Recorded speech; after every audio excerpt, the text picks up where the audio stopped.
Salam uşaqlar, bugünkü dərsimiz işarə əvəzlikləri, yəni demonstrativ pronansdur. Deməli, işarə əvəzliklərimiz bu, this,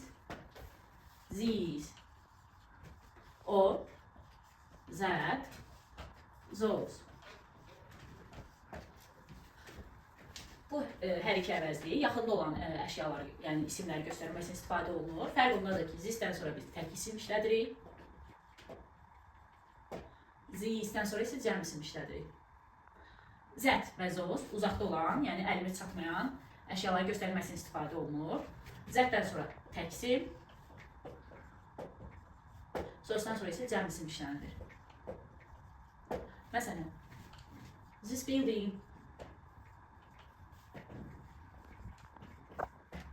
these children,